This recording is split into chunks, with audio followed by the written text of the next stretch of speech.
සාර්ථකත්වයේ ගමනට ආයුබෝවන්. ඔයාගේ වටිනාකම තීරණය කරන්නේ ඔයාමයි කියලා කවුරු හරි කියලා තියනවාද? මචං, ඉලෝන් මස්ක් දවසට පැය 16ක් වැඩ කරන්නේ මිනිස්සු කියන නිසා නෙවෙයි. එයා දන්නවා එයාගේ වටිනාකම තියෙන්නේ එයාගේ විෂන් එකේ කියලා. හැමෝම පිස්සෙක් කියද්දි එයා එයාගේ ලිමිටේෂන්ස් තීරණය කළා. ලෝකෙට ඕන විදියට නෙවෙයි, ඔයාට ඕන විදියට ඔයාගේ ගේම ගහන්න. මචං, හැමෝගෙම ඉස්සරහා ඕනවට වඩා පෙනී ඉන්න එකෙන් වෙන්නේ ඔයාගේ වටිනාකම හීන වෙන එක. බැට්මෑන් එකේ ජෝකර් කියනවා මතකද? If you are good at something, never do it for free කියලා.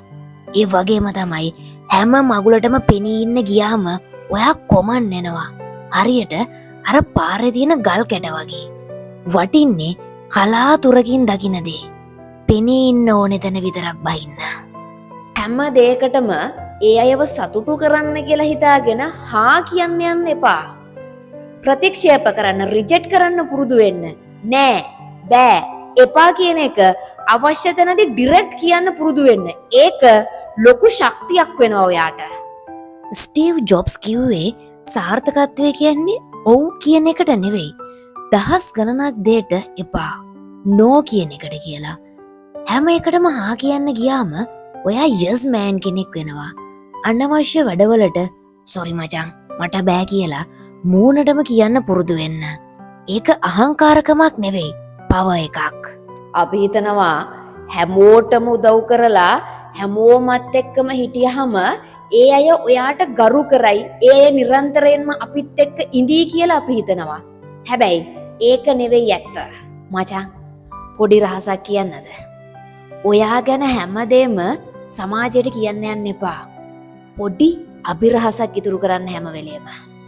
පීකි බ්ලයින්ඩ් එකේ තෝමස් ෂෙල්බි මතකද? මිනිහා පට්ට ගණන්. මොකද එයා හැමදේම කියවන්නේ නෑ. ඔයාගේ ප්ලෑන් එක, ඔයාගේ නෙක්ස්ට් මූව් එක කාටවත් කියන්න එපා. පොඩි මිස්ට්‍රි එකක් තියාගන්න. හැමදේම වමාරණ එකාට වඩා නිහඬව ඉන්න එකාට මිනිස්සු බයයි වගේම කරු කරනවා. අද කාලේ හැමෝම ඇටෙන්ෂන් එක පස්සේ තමයි දුවන්නේ. හැබැයි ඔයා රෙස්පෙක්ට් එක පස්සේ දුවන කෙනෙක් වෙන්න. විරාට් කෝලි ග්‍රවුන්ඩ් එකේදී හැසිරෙන විදිය බලන්න. මිනිහා පස්සේ ඇටෙන්ෂන් එක නෙවෙයි, රෙස්පෙක්ට් එක එන්නේ. මොකද එයාගේ ස්කිල් එක වැඩි. ඔයා කටින් වීරයා වෙන්න එපා, වැඩවලින් වීරයා වෙන්න. වචනවලට වඩා ඔයාගේ සක්සස් එක සද්දෙට ඇහෙන්න දෙන්න. මෙතනදී සමහරක් විට සමහර සම්බන්ධතා, සමහර යාළුකම්, සමහර රිලේෂන්ෂිප් ඔයාට අතාරින්න වෙයි. ඒ ගැන වොරි වෙන්න එපා. තනියම ඉන්න ඉගෙන ගන්න එක ලොකුම ජයග්‍රහණයක්. කියානු රීව්ස් කියන්නේ ලෝකෙම ආදරය කරන තරුවක් වුණත් එයා තනියම ඉන්න බය නෑ. සමහර රිලේෂන්ෂිප් අතෑරලා තනියම ගමනක් යන එක පට්ට වින් එකක්. තනියම ඉන්න දන්නේ කාට ඕනම ප්‍රශ්නයකට තනිවම මුණ දෙන්න පුළුවන් ගැම්මක් තියෙනවා. රෝම අධිරාජ්‍යයක් වුණු මාකස් ඕලියස් කියනවා ඕනෑම ප්‍රශ්නයකදී කලබල නොවී ඉන්න එක තමයි ලොකුම පවර් එක කියලා. කවුරු හරි ඔයාට අපහාස කරද්දී ඔයා කලබල වුණොත් එයා දිනනවා. හැබැයි ඔයා කූල් එකේ හිටියොත් ඔයාගේ වටිනාකම එතනම ඩබල් වෙනවා. අනුන්ගේ වචනවලට රූකඩයක් වෙන්න එපා. ඔයාගේ දැනුම, කුසලතාවය වැඩි දියුණු කරගන්න ඔයාගේ කාලය ආයෝජනය කරන්න. බිල් ගේට්ස් දවසක් කිව්වා එයාට ඕනම දෙයක් සල්ලි වලට ගන්න පුළුවන් වුණත් කාලය ගන්න බෑ කියලා. හැමෝම කතා කරපු පළියට පැය ගණන් ෆෝන් එකේ ඉන්න එපා. ඔයා ලේසියෙන් හම්බ වෙන, අවේලබල් වෙන කෙනෙක් වෙන්න එපා. ඔයාගේ කාලය වටිනවා කියලා ලෝකයට පෙන්වන්න මුලින්ම ඔයා කාලයට කරු කරන්න. කන්යේ වෙස්ට් වැඩෙක් උනේ එයා අනුන්ව කොපි කරපු නිසා නෙවෙයි. එයා එයාගේ ඔරිජිනැලිටි එක පාවිච්චි කරපු නිසායි. හැමෝම යන පාරේ යන එක ලේසි.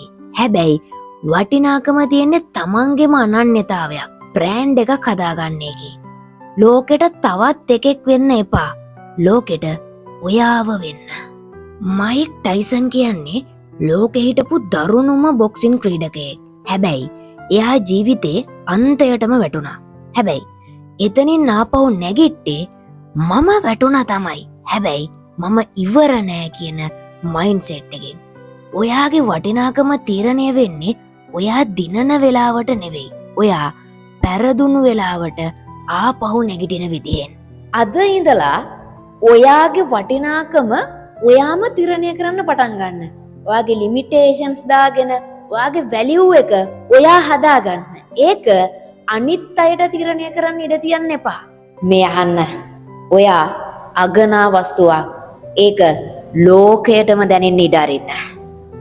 මේ වීඩියෝ එකෙන් ඔයා යමක් ඉගෙන ගත්තා නම් කමෙන්ට් කරන්න, සබ්ස්ක්‍රයිබ් කරන්න, ඒ වගේම ලයික් කරලා තව කෙනෙකුට මේක ෂෙයා කරන්න. එහෙනම් ඔයාගේ වටිනාකම හදාගන්න වැඩෙක් වගේ සමාජගත වෙන්න. අපි ගිහිල්ලා එන්නම්. ජය වේවා.